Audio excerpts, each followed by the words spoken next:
நாங்க பெத்தெடுக்கிறோம். ம், எங்க அப்பா செலவு பண்றாரு பிரசவத்துக்கு செலவு. ம். குழந்தை பிறந்த உடனே உங்க வீட்டிலேயே வச்சு நீங்க பார்க்க வேண்டியானே, ஏன் எங்க வீட்டுக்கு 3 மாசம் அனுப்புறீங்கன்னு கேக்குறேன். சிம்பிள். இதானே நீங்க கேட்ட கேள்வி. அவ்வளவுதான் சார். இப்ப நம்ம பொதுவா யதார்த்தமா பேசுவோம். நீங்க யதார்த்தமா பதில் சொல்லுங்க பாப்போம். இப்ப இது என்ன மாவட்டம்? ஈரோடு மாவட்டம், கவுந்தம்பாடி. இங்கெல்லாம் லாரி பிசினஸ் நிறைய. வெள்ளம் ஏத்தி பல லோடுகள்லாம் போகும். சரி. இப்ப இங்க இருந்து வெள்ளம் லோடு ஏத்தி ஆந்திரா இது போகுது, எது காஷ்மீர் போகுது லாரி. ஓ.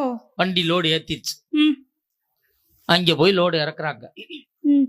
லோடு இறக்குன உடனே டிரைவர் உடனே வண்டி எடுக்க மாட்டார், ரெஸ்ட் போடுவார்.